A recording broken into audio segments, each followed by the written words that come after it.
Hey guys, it's Quickie Baby and welcome to another quick tank review. This time I'm playing something a little different, something quite underpowered. The VK4502P Alps A. Now, what do you need to know about this tank in a nutshell? It is a fairly well-armoured, all-round tank. However, its frontal armour is not incredible and its turret armour is not incredible. With a gun with medium penetration, but high DPM. This is a rather big tank that has quite a lot of speed for a heavy, especially a German heavy. It's a very interesting heavy tank that really should be played like a medium. So let's go into more detail and look at the stats. This tank has got a fairly standard 1,570 hit points, less than a KV4 but more than an IS-3. Its weight is 57 tons. And that means that you can do some successful ramming in this tank if all else fails, especially against medium tanks. It's got a fairly meaty engine of 840 brake horsepower, which gives this a really nice horsepower to ton ratio. The tank has got a rather good speed limit of 38 kilometers an hour, which makes it one of the fastest German heavy tanks. And its traverse speed is fairly good at 28 degrees a second, which gives this the mobility to traverse the battlefield. Now, its frontal armor has not got the best angle, but it's 120 millimeters. When we compare this to the Tiger II, for example, the Tiger II has 150 millimeters of armor at the front, and the angle is the same, if not better. I can't tell you for sure without looking into details. All I can tell you from my experience, that you can penetrate the front of a VK4502 with 200 millimeters of penetration. However, trying to get through the front of a Tiger II, if he's angled, is just not possible with 200 millimeters of penetration. In fact, even IS-3s struggle to get through the front of Tiger IIs sometimes if they angle well, especially if they're up close and aiming down on the Tiger II's lower plate. One thing about the armor though is it's 80 millimeters at side and 80 millimeters at the rear, and the turret armor is 80 on the side, 80 on the rear, and 185 on the front. The turret is pretty good. It's the same as the Tiger II, basically. If you're going against tier 10 tanks, they will be able to penetrate your turret as long as they don't hit your mantlet. And you do have a weak point on top of the tank in the form of the commander's cupola. So watch out if you're staying stationary for a long time that tanks will snipe the top of your tank. Basically, considering the side armor is 80, you want to angle the tank roughly about like this. This will give you the best opportunity to bounce the shells, and you want to go forwards and backwards to try and stop the enemy from sniping some of your weak points. One thing that's very interesting about this tank is that it gets very interesting 105mm. Now, the accuracy on this gun isn't the best at 0.37. The aim time is really good for a heavy tank at 2.3. That's very refreshing after you've played Russian heavy tanks. The alpha damage is a healthy 320. It's not the best when you compare it to, for example, an IS-3 or even an IS, which is a lower tier than this, the Russian 122mm. But when you've got the aim time such as this, you can't really complain. Now, the penetration is one of the weaknesses of this gun. 200mm means that it's in the same league as the T-32 for lack of penetration at tier 8 heavies. When you consider that the Tiger II gets 225, the KV4 gets 225, the IS-3 gets 225, all of the other powerful heavy tanks will have more penetration than you.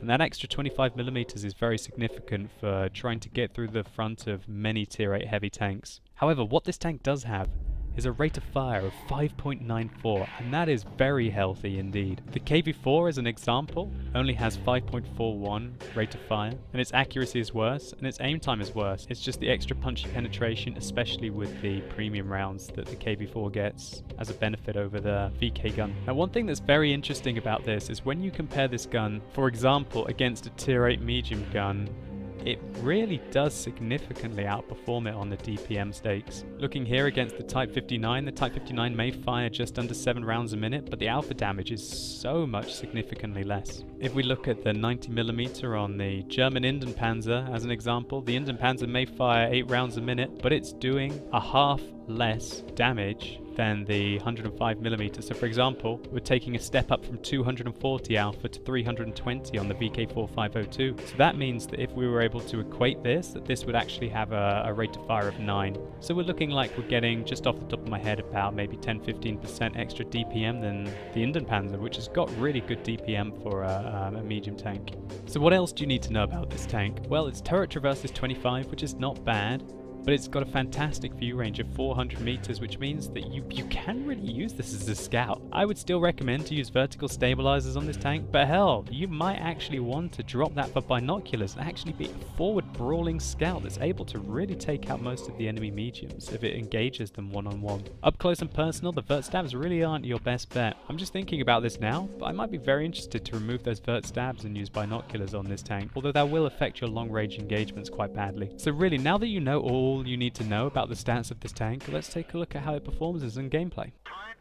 So let's take a look at some gameplay in the VK4502A. I'm playing in a platoon with Ike and Z. Big shout out to you two bros. We're playing in a really nice matchup for this tank on El Haluf, where about half the enemy team are tier 7s and half the enemy team are tier 8s, with a few scouts. So I'm going to be playing the VK4502 as if it's a medium tank. I'm going to be using its speed. As we can see here, we're going at about 45 down this hill. 45 to 50 down this hill. And I know that if I get to the bottom and I meet the Inden Panzer, for example, or I meet any of the lower tier tanks, then I'm going to be able to punish them. So I fire my first shot on the move at the Inden Panzer, bounces shell, Tiger misses. I try and fire another clutch shot, it misses, and we've reached our location. Unscathed! It's a miracle! I was sure that the Love or the T28 prototype were going to be able to take us there, but it didn't happen. So that's wonderful. I'm going to keep pushing. I can see Z is backing me up with some sniping shots from the IS-3. I'm sure that he has put some definite punishment on the enemy. And I'm being the medium tank. Yep. I'm doing my standard maneuvers on El Haluf, as I would do in a medium tank, because I want to put the punishment on the enemy and spot for my team. We put a great shot there into the Inden Panzer, tracking him. There we can see the Tiger still sneaking behind us. I get shot in the side, but I'm not bothered about that right now. I thought I'd have a kill on the Tiger, but Z snaps up the kill. This IS is definitely not using the top gun. He gets murdered from the ridge line as well. I can see Matilda. What are you doing in this match? Okay, you signed up with your scout friend. Okay. Alright, Matilda 4. You have just been snacked up by the King of Norway, Ike. And I see this Inden Panzer, and I'm pretty sure this Inden Panzer didn't expect a heavy tank to be here by now. I'm going to start to beast it. I bounce the shell. I go forwards, I realise my gun depression isn't very good. And I fire a terrible shot there. That's just a terrible shot. I fired onto his upper plate. Fortunately for me, he tries to do some crazy maneuver. And I decide that the duck will chase him. And he quickly finds out that it's very hard to run away from a VK4502. If I'd been in a Tiger 2, for example, it would have been a lot easier. Now we're just starting to punish him. Waiting for the kill shot. I fire it into the rock with another bad shot. My aim has definitely been off this game so far, guys. Not quite enough gun elevation there to get a good shot. But finally we get our man and take out the Inden Panzer. Okay, so Z has gone across the flank to help out Ike, who's trying to fight the north and protect the cap. And I'm going to start working. We can see a very fortunate snipe there. Flies very true to hit the T28 prototype. And I'm using the relatively good engine power and speed of the VK to navigate this slope. And okay, we've got a shot on the T29 to try and get the interrupt off. There's another very fortunate shot. Got to be in it to win it. We managed to penetrate the T29. You guys might be noticing that the aim time on the VK4502 is not too bad, and the rate of fire is pretty good. We got ammo racked there through the front. And that was a pretty unlucky shot. But both of the enemy tanks get snacked up by my platoon mates. What we can also notice is that the armor on the VK was really unable, even while angled, to get as many bounces off as we had perhaps wanted. And trying to penetrate the T-29 here is very tricky with the amount of tanks he's got in front of him. But we managed to loop one over the enemy, putting in another rather healthy amount of alpha damage into the opposition. Oh dear. It's the duck duel. It's VK versus VK. He has got quite a lot more health than me.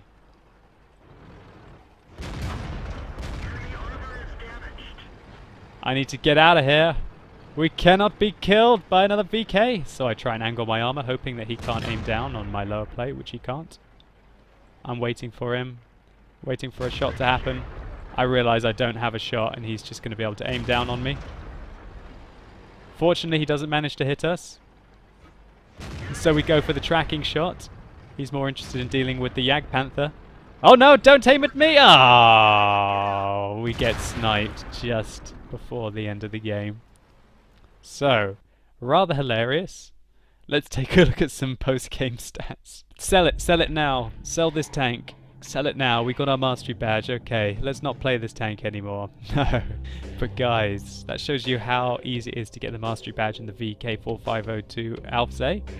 Because we got it with only a 2k double leading up to 4k. The reason why I was able to get it was because of the large amount of spotting damage that we did. We can see that we got elite experiences at a base level. We fired 20, we hit 15, and of those 15, 12 penetrated. When you take into account that we fired 2 very chancy shots at the beginning, but our accuracy wasn't bad. You could see that the tank can make a lot of shots happen that really you shouldn't think could go in with only 200mm of penetration. But equally, it can be quite frustrating, the accuracy at times, such as that perfectly aimed shot against the T-44 that didn't finish off the target. Now, we were able to do 3,500 damage due to the relatively high DPM of this tank. It's really able to get its shots off a lot quicker than, for example, the Tiger II, just with less accuracy and much less penetration. But, you know, DPM is a strength in its own, and we were able to do a rather fantastic 3,200 spotting damage because we used the speed of this tank to get into an aggressive location and to hound down our enemies. And in my opinion, that's my favourite way to play the VK4502A. There are 2 ways which I love to play this tank. One is playing it like an aggressive medium or a support medium, where you go to the front with the mediums and you try and brawl with them. And generally you'll find that the enemy would far rather shoot the medium tanks than they would the VK4502A. Even though its frontal armor is much worse than the Tiger II, because it's got 120mm at the front, 80 at the side and 80 at the rear. If you angle well, there are still chances that you can pull off miracle bounces. And my other favorite way to play this tank is, as you're about to see, with another VK4502. So if you've been watching my live stream, you may have heard that I like to call this the duck tank. That's because when you view it like this, it looks like it's got flippers at the back. I don't know what duck's feet are called. I should probably look it up on Wikipedia or something. I don't know, we're going to call them flippers from now on. Yes, this tank definitely has flippers. It just looks so stupid from behind because it doesn't have mud guards on the back or whatever. I don't know. It just looks ridiculous.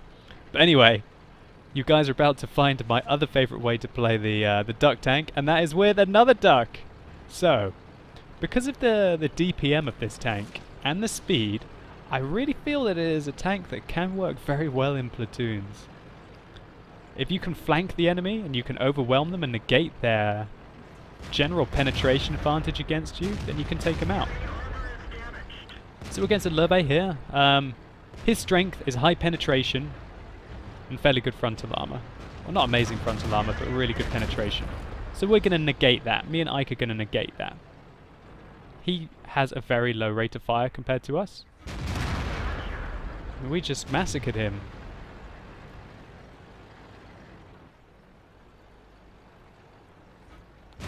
I know Ike will finish off the SU-100, so I tell him, "You've got this, bro. Let's continue our mission." We're playing Encounter on Himmelsdorf, and our plan is to flank around and catch the enemies from the behind.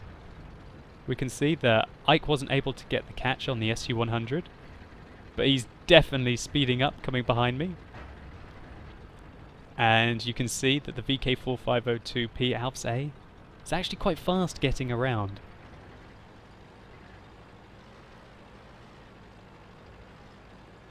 challenged by this slope. It's not the fastest thing uphill. Along the flat it's not too bad, it's quite fast for a heavy. And oh my god, it's Christmas! Who are we going to shoot first? Okay, choose the tank that's got high enough penetration to give us grief, the Ferdinand. Ferdinand turns round. Unfortunately, this is where the penetration on this tank is just not good enough. So, you see me loading an APCR round here. I need to get through the front of that Ferdinand without taking any more hits. Ike goes round and makes the first shot. Then I go round and I make the second shot. And I start loading irregular rounds again. So really the penetration difference, as I highlighted in the review part of this, is 200mm to 244. So really with the APCR rounds you're able to casually engage Ferdinands rather than struggle to engage them. And there we can see the weak point on the AT-15 and the high DPM with the VK4502A combo to really put some punishment on the enemy tanks. And this really is the ducks are having a duck shoot now. Like, oh my word. Me and Ike just murdered the enemy there. I unfortunately missed my shot badly. I load an APCR round because I want the top gun. I don't think I've ever had a top gun in the duck tank. And BAM! We take it. Oh my word. I do some kind of wiggle in celebration and ram into Ike. So that game was very short, but high intensity. We're able to pick up 3,300 for our double, and we made 51,000 credits. Playing with Ike as aggressively as we did, it looks like I was just getting lucky with the last shots. We hit 13 out of 12, only donking one shot against the T-29, and every shot that we fired penetrated the enemy. Ike was able to do more damage than me, but it was just very fortunate that I was able to pick up the 6 kills and take down the top gun. What really I wanted to showcase for you with this replay is that I feel that the VK4502A is a tank that definitely excels when in a platoon. I really don't think that this tank is a very good solo tank because its lack of heavy frontal armor and lack of penetration mean that really in a one-on-one situation, it's not brilliant. Where this tank excels is whereas it's able to outmaneuver its enemy and use its really good DPM to bring the pain. Just to say that compared to the Tiger II with the Top Gun, this tank has nearly 25% higher DPM. Compared to the Loewe, this tank has got 20% higher DPM. So in my opinion, to make this tank fun, get together with a bunch of tanks like mediums. I think this would work really well with tanks such as maybe Panther IIs, or Pershings, or even Centurions, anything which have got roughly about the same kind of speed as it, or even other VK4502As like you've seen me use with Ike, and really maximize your DPM, because realize that you're not going to be bouncing much in this tank against equally tiered opponents. You're also not going to be penetrating equally tiered opponents much frontally, but what you can do is get their flank, get their rear, and brutalize them faster then they can brutalize you. And the way to do this is to work with your team. And sometimes you can't rely on a random team, so get together with your platoon mates. So guys, I hope you've enjoyed this review on a tank that has been voted on the European forums as the worst tier 8 tank in the game. I still don't like it, I still don't recommend it, I'd far rather be in something else, but I don't want to free experience my way through it. So I'm giving it my best shot. Maybe this review helps you who are stuck on the VK4502 and want to get on to the next tank in the series, which has got a hell of a lot more armor and quite a punchy gun. It gets basically the same gun as the E75. And then you can begin your quest to get into the tank with the highest health in the game, the bloomin' mouse, which a lot of people go, I want the mouse! Guys, I've got another fantastic gameplay in this tank which I'll be putting up soon, so keep your eyes out for that. Why don't you tell me below in the comments what you think about the VK4502 Alps A? Do you think it's as bad as people make it out? How would you play it? How can you make it work? Have you got any fantastic games that you've had in this tank? Have you found a way to make it excel in nearly every situation? Why not tell everyone? If you've appreciated this review or it's been helpful to you, consider rating it down below. I'd really appreciate it and it helps me out a lot. Anyway guys, thank you so much for watching. Check out some of my other videos. You've been epic and hopefully I'll see you soon.